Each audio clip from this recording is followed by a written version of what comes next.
Bonjour à tous. Le rachat de Corsair par des investisseurs antillais, est-ce vraiment une opportunité pour nos régions? Quelle stratégie pour la compagnie aérienne? Qui pilotera vraiment ce nouvel attelage? Patrick Vial-Collet, l'un des hommes clés de cette opération, est l'invité de la première de Franc-Parler. Patrick Vial-Collet, bonjour. Bonjour. Merci de nous faire l'honneur d'être l'invité de cette première. Donc Corsair, c'est fait. Ça y est, c'est fait. On peut le dire, et ça a été fait il y a une petite heure, où nous avons signé les dernières transactions, c'est-à-dire le transfert de l'ensemble des titres de propriété de la compagnie Corsair à Outremer Airplane, que je préside, et dont le directeur général est Éric Coury. Donc c'est un consortium d'investisseurs. Nous ont rejoint la région Guadeloupe. Je salue le président pour son aide à cette occasion. Il a toujours été à mes côtés, de façon discrète, parce qu'au départ, nous ne pouvions pas nous dévoiler. Et petit à petit, nous avons progressé. C'est 6 mois de travail, de négociation, dossier très compliqué. Pourquoi? Parce que Corsair était déjà en difficulté. Ouais. Mais qu'est-ce qui s'est passé? Le Covid et le reconfinement. Et donc là, on est arrivé avec une compagnie qui était clouée au sol. Mais je peux dire aujourd'hui, et je le dis aux Domiens, je le dis aux Guadeloupéens, je le dis à tous les fidèles clients de Corsair, c'est un nouveau départ. La compagnie est saine, nous l'avons recapitalisée. Nous attendons 5 avions neufs, des A330-900 Neo, qui sont des avions à énergie, on dirait, propre, pour faire simple, moins 25% de consommation. Et donc, c'est un Corsair 2021 qui est prêt à prendre son envol, et on va vous faire quelques surprises. Alors, racontez-nous comment cette idée a germé. Il fallait quand même y penser dans ce contexte de crise. Oui, alors c'est toujours pareil, vous savez, la crise, c'est les opportunités. Ah oui. C'est le moment où il faut se poser les bonnes questions pour savoir comment, dans une crise, je dis bien conjoncturelle et non structurelle, Covid va disparaître. C'est une question de temps, c'est une question de moyens, de vaccins. Mais allez, osons quelque chose. Fin 2021, nous allons probablement retrouver une vie tout à fait normale. On sent bien que courant 2021, les choses vont être compliquées. Donc on s'est dit, cette compagnie va disparaître. Quelle est la conséquence? Parce que c'est ça la vraie. La conséquence, c'est un duopole. Air France, Air Caraïbes. Et on s'est dit, ça va être compliqué parce qu'avec la disparition de XL et de Level, norvégienne qui n'est plus là, on retournait, excusez-moi du peu, 20 ans en arrière. Pour moi qui suis avant tout un hôtelier, ce n'était pas acceptable. Et puis, de la part de celui qui a mené avec moi ce projet, puisqu'on a été 2 au départ et après on a un certain nombre d'investisseurs nous ont rejoints, Éric Coury, dont c'est le métier, s'est dit tout simplement, parce que c'est lui en premier lieu qui m'a sollicité, on ne peut pas laisser faire. Et c'est comme ça que tous les deux, au départ, avec, je peux vous l'avouer aujourd'hui, on n'y croyait pas vraiment au départ. Ah oui. Non, vous savez, quand vous vous lancez dans des opérations comme ça, vous vous dites, on regarde, mais je ne sais pas si on va y arriver. Et puis, au fil du temps, comme on dit, chemin faisant, on s'est rendu compte que cette affaire était plus qu'à notre portée et qu'on allait la réussir. Et à partir de ce moment-là, ça a été fini, on n'a plus lâché prise. Et tous les jours, des heures de négociation, quelques voyages éclairs à Paris pour essayer de négocier des adaptations liées au fait que le Covid durait. Et voilà, on a signé et je suis très content pour Corsair, pour ses employés, pour ses clients et pour tous ceux qui nous ont accompagnés. Alors, rappelez-nous le montage financier de cette affaire. Alors, le montage financier, si vous voulez, c'était 3 parties. En réalité, vous avez essentiellement l'ancien actionnaire, qui était Intro Aviation, mais surtout TUI, qui a dû faire des concessions à peu près aux alentours de 130 millions d'euros. C'est beaucoup, des moyens très importants. Vous avez également l'État, qui devait...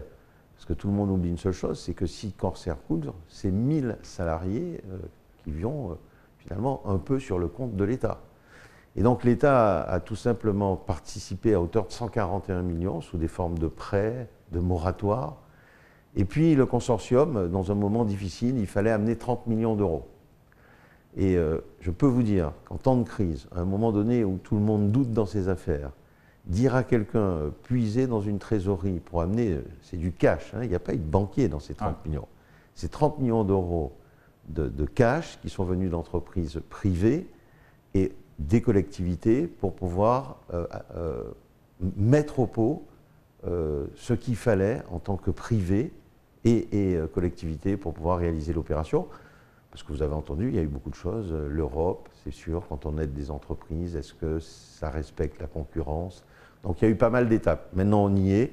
Et pour moi, c'est l'essentiel. Et je vous dis, je suis vraiment, vraiment très heureux qu'on ait pu sauver Corsair.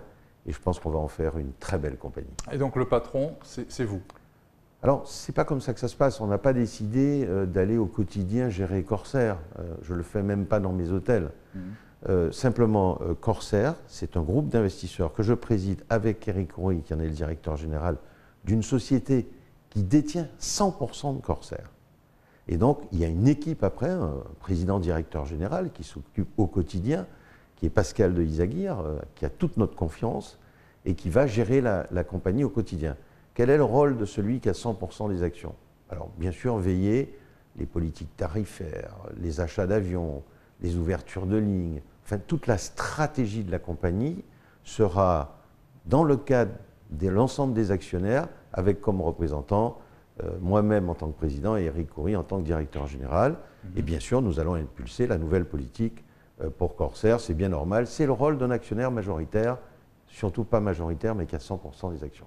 Parfait. Il a fallu tout de même jouer des coudes avec le concurrent direct de Corsair. Je parlais d'Air Caraïbes. Visiblement, tous les coups étaient permis et ils le sont encore. Oui, alors, vous savez, c'est toujours pareil. On est dans un monde de concurrence qui est un monde difficile. Et quand un concurrent, on aime bien être concurrent, mais on n'aime pas voir venir un autre concurrent. Je rappelle que Corsair était là bien avant Air Caraïbes. Que lorsqu'Air Caraïbes est venu, je n'ai pas entendu Corsair, tout ce qu'il y avait autour de Corsair, dire finalement Air Caraïbes n'est pas le bienvenu, etc. Bon, je crois que c'est une page qui est tournée. En ce qui nous concerne, on n'a jamais rien dit sur Air Caraïbes. C'est une compagnie qui a tous ses mérites. Mais maintenant, nous allons nous occuper de Corsair. Et la seule chose que je peux dire aux deux autres compagnies, c'est qu'ils ont à partir de demain un sérieux concurrent. Très bien. La région Martinique, finalement? Alors la région Martinique, on est en discussion avec eux depuis longtemps. Il y a des hésitations, mais je vois qu'il y a une très grosse progression puisque le conseil exécutif, c'est en la personne de Alfred Marie-Jeanne, a demandé à ce que la collectivité, c'est-à-dire les élus de la collectivité, puisqu'ils n'ont pas la même organisation que nous, puissent étudier la prise de participation, c'est-à-dire que l'exécutif a pris sa décision, il demande simplement à la collectivité de voter, et il y avait une procédure d'urgence, puisque comme on devait signer avant le 31, et cette procédure d'urgence n'a pas recueilli l'assentiment de tout le monde, donc il y a une commission qui a été créée, on va revenir en plénière en janvier, mais honnêtement, des débats que j'ai pu voir, je sens bien qu'une majorité des élus de la collectivité sont favorables à la prise de participation. Donc, à mon sens, rien ne s'oppose. Je rappelle, Thierry Fundéré, qu'au final, ce qui est important dans une entreprise de cette taille, de cette envergure, le désenclavement, arriver à faire en sorte que la Guyane, Mayotte, la Martinique et la Guadeloupe soient ensemble, c'est quelque chose c'est du jamais vu. Parlons à présent de la stratégie de Corsair. Quel est le nouveau plan de vol? Alors le plan de vol, si vous voulez, c'est que Corsair était parti avec TUI, ce qu'on appelle Corsair International. Donc se voulait une compagnie qui allait faire New York, le Canada, etc. Nous sommes plutôt pour du recentrage. On pense que ces lignes, même s'ils ont énormément de passagers, parce que je rappelle que la ligne Paris-New York est une ligne parmi les 5 ou 6 plus grosses lignes mondiales, pour autant la concurrence y est féroce. Il y a des hubs de partout. Nous-mêmes, nous n'avons pas de hub. Donc, c'est quand même compliqué d'aller se frotter aux majors américaines, à Air France et à tous les autres qui font cette ligne. British Airways. Donc, repositionnement, recentrage de la compagnie vers l'outre-mer. Et bien sûr, on a une ligne africaine qu'on veut garder, qui est Abidjan, et peut-être en ouvrir d'autres. Mais c'est surtout une compagnie qui va se recentrer sur la Guadeloupe, la Martinique, la Guyane, la Réunion et Mayotte. La politique tarifaire, le niveau de prestation? Alors nos nouveaux avions, qui sont des A330, 20 places en business, 21 en premium, et puis le reste en économie, on est en flat. C'est-à-dire qu'il faut bien comprendre que les compagnies, vous avez je m'incline un peu, je m'incline un peu plus et je suis en lit. Nous sommes en lit, ce qu'on appelle le 180 flat, c'est-à-dire la meilleure configuration pour le business. Et même dans le premium et dans la classe économie, on est dans une configuration où on a plus de confort. Moi, je vais vous dire une chose, Thierry Fondéry. Comme pour nous dans les hôtels, le plus important pour nous dans une compagnie, c'est nos clients. Le reste, c'est du backup, on va le faire. Donc nous sommes à l'écoute de nos clients, on veut le meilleur service pour Corsair. On n'a pas peur d'être une petite compagnie, puisque des 3 compagnies qui desservent l'outre-mer, on est la dernière en termes de taille. C'est quand même 1000 salariés, 9 Airbus, ce n'est pas non plus une petite compagnie. Et donc je peux vous dire, et vous le verrez vous-même, et les Guadeloupéens, tous ceux qui voyagent dans l'outre-mer, on va vous surprendre. Vous le savez, la crise, hélas, n'est pas encore derrière nous. Le taux de remplissage pour les premiers mois de 2021 risque d'être à la merci de l'évolution de la pandémie, en France hexagonale singulièrement. Vous croisez les doigts ou ce risque a déjà été intégré au business? Alors nous avons intégré des pertes significatives en 2021. Il aurait été d'ailleurs déraisonnable de ne pas le faire. Après, vous savez, quand vous êtes dans ce type de passage Covid, reconfinement ou pas, quelle taille, totale ou certaines régions, est-ce que tout l'outre-mer et tous les endroits que nous desservons vont être reconfinés, quels vont être les freinages de l'État, les contraintes? Tout ça, on n'en sait rien. Donc nous, aujourd'hui, on veut être surtout flexible. C'est-à-dire que dès qu'il se passe quelque chose, on doit être capable de s'adapter au mieux. Et notre but, c'est de limiter les pertes. On pense que ça va être compliqué jusqu'en juillet, août, voire novembre, décembre. Par contre, il nous faut, si on veut réussir, un retour à la normale en fin 2021. Parfait. Nous, dans les Outre-mer, Patrick Vielle-Collet, plus particulièrement en Guadeloupe, qu'avons-nous à gagner à travers cette opportunité, j'allais dire, historique? Vous savez, il faut faire un tout petit peu de backup pour se rappeler l'aérien c'est quoi et comment ça a évolué et qu'est-ce qui l'a fait évoluer. Souvent on me demande qu'est-ce qui va nous garantir qu'on aura le bon prix. Le bon prix, ce n'est pas forcément le prix soldé, parce qu'à un moment donné, on a eu des prix tellement bas avec Norvégienne que finalement ils ne sont plus là. Donc on aurait préféré qu'ils payent un petit peu plus cher et qu'ils continuent à desservir les États-Unis tels qu'ils le faisaient. La concurrence, me semble-t-il, est le meilleur arbitrage du prix. Parce que quand vous êtes 2, et c'était là le risque, ça s'appelle le duopole, il n'y a pas de concurrence. Il y a quelqu'un qui fait un prix et l'autre colle. Quand vous êtes 3, il y a match. Donc moi je dis aux Guadeloupéens, compte tenu des offres que nous aurons, puisque nous n'avons plus les 747 qui nous posaient des problèmes, parce qu'on venait en basse saison, 5 vols sur 7, donc pas tous les jours. Donc si vous reveniez le jour où il n'y avait pas de vol, ben, vous alliez à l'autre compagnie. Là on est en 7-7. Et en pleine saison, on va être en 14-7, c'est-à-dire 2 vols par jour. C'est vous dire qu'on va avoir une offre très solide, très renforcée, et à partir de ce moment-là, on va tous se battre et sur l'offre, et sur la qualité de service, et pour effectivement essayer de prendre tous les clients et les ramener à nous. Nos grands chefs, notre cuisine, notre patrimoine, nos atouts seront mis en avant au travers de Corsair? Alors, vous dévoilez, mais je connais votre ardeur pour le faire. Non, c'est vrai que si vous voulez, vous avez bien compris, une compagnie détenue à majorité par des gens de l'outre-mer et plus particulièrement, je peux le dire, par des Guadeloupéens, il y a un certain nombre de choses qu'on va faire pour de l'ancrage. Et c'est vrai que l'ancrage, c'est quoi? C'est finalement, tous les avions se ressemblent, hein, c'est des A320, ils ont les couleurs de siège, vous pouvez les changer. Par contre, là où on commence à donner de l'authenticité à une compagnie, c'est lorsqu'on intègre la culture, la musique, la cuisine, la façon de se comporter, la langue. Et là, croyez-moi, on va en surprendre plus d'un. Oui. Oui. Des accords en négociation? Oui. Bon, j'aime pas trop parler de ce qui est face faire et qui n'est pas signé, mais croyez-moi, nous avons un certain nombre de choses qui vont être faites dès janvier et qui vont permettre, nous l'annoncerons d'ailleurs, et qui vont permettre aux Guadeloupéens de bien comprendre quelle est l'intégration de la compagnie, mais permettez-moi de ne pas dévoiler ici ce que je n'ai même pas dit aux actionnaires. La CMA-CGM a lâché Air Caraïbes, on le sait. Ils ont pris contact avec vous ou pas? Alors la CMA-CGM est avant tout un transporteur maritime qui s'intéresse non pas aux passagers, mais s'intéresse au fret aérien. Au départ, CMA-CGM a regardé Corsair. Puis par la suite, ils ont trouvé que ce n'était pas intéressant. toujours dans leur logique, je pense, ont été voir Air Caraïbes. Bon, aujourd'hui, CMA CGM s'est retiré, dont acte. Moi, vous savez, j'observe tout ça avec une certaine distance. Ce qui m'intéresse, c'est Corsair. Bien. Le siège de la nouvelle compagnie Corsair. En Guadeloupe. Déjà fait, pris par décision de l'Assemblée générale qui a eu lieu hier. Très bien. Le siège est en Guadeloupe, c'est chose actée, puisque vous savez qu'un transfert de siège ne se fait pas comme ça, hein, ce n'est pas le conseil d'administration tout seul, il faut une Assemblée générale, ça a été voté, et le siège est en Guadeloupe, à l'aéroport, là où sont aujourd'hui les bureaux de Corsair, donc c'est acté. Ça implique quoi de manière opérationnelle? Ça veut dire que le centre de décision se fait là. Corsair est dirigé depuis la Guadeloupe, désormais.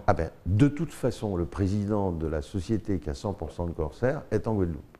Et c'est moi. Donc, de par cette nature, avec Éric Khoury, nous sommes en Guadeloupe. Donc, il ne s'agit pas de dire que maintenant, ce qui reste à côté de Orly, qui est quand même une grosse base où le personnel... On ne peut pas dire du jour au lendemain, tout le monde va venir en Guadeloupe, mais le centre décisionnel, le centre opérationnel des décisions est aujourd'hui en Guadeloupe. Je m'adresse pour terminer au président de la CCI des îles de Guadeloupe, au patron du groupe hôtelier également. Il était vraiment temps que cette année 2020 se termine. Bon, même si elle se termine par un succès pour vous. Alors, c'est toujours pareil, vous savez, on va dire ça, moi j'avais le souvenir de la pire des années, c'était pour moi le cyclone Hugo.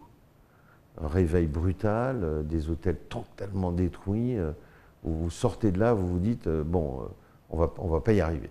Puis vous savez, la nature reprend ses droits, on se bat et puis on s'en sort. J'ai un mauvais souvenir de 2009 également, hein, avec une grève qui a paralysé le pays. C'était compliqué, mais après tout, ça ne dure pas longtemps. Puis là, je vous avoue que je ne pensais pas vivre cela.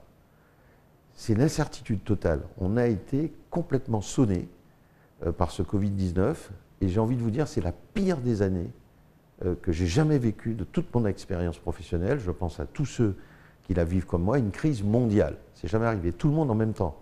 Une guerre, c'est jamais mondial. Enfin, si, il y a eu la guerre mondiale, mais des freinages de partout, du jour au lendemain.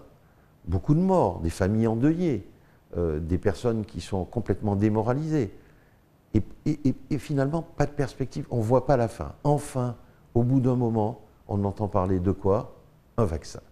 Et donc, en ce qui me concerne, et je l'ai dit publiquement, je me ferai vacciner, j'encouragerai tous ceux qui peuvent le faire, parce que pour moi, au moment où on parle, c'est la seule solution qui peut nous permettre d'entrevoir une vie normale en 2021.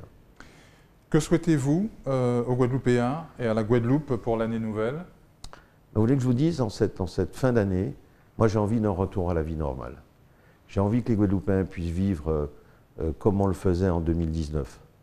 Que cette année, finalement, 2021, on en finisse avec ce Covid. Franchement, on n'en peut plus. On est confinés, on ne peut plus se toucher, on ne peut plus s'embrasser, on ne peut plus voir nos parents. On a peur finalement, on a peur de ce Covid. Et c'est bien normal. On a peur qu'il nous terrasse. Donc j'ai envie de dire aux Guadeloupéens, gardons nos gestes barrières, gardons nos distances, luttons efficacement contre ce Covid, faisons attention à ne pas déraper, à lâcher prise en se disant ça va mieux, on va s'en sortir, parce que c'est nous qui allons produire le reconfinement, et puis de leur dire, je crois qu'en 2021, nous allons finalement revivre normalement. Quelle était douce notre petite vie de Guadeloupe. Merci Patrick Vialcollet d'avoir été notre invité pour cette première de Franc-Parler. Merci à vous d'avoir pensé à moi en ce dernier jour du 31 décembre. Et j'ai envie de dire un petit clin d'œil à Éclair TV, Éclair Radio qui renaît. Je crois que c'est la première fois qu'on rediffuse. Et je souhaite une longue vie à Éclair TV. Merci à vous Patrick Vialcollet. Merci à vous également de nous avoir suivis et d'être fidèles à nos programmes. À très vite sur Éclair TV.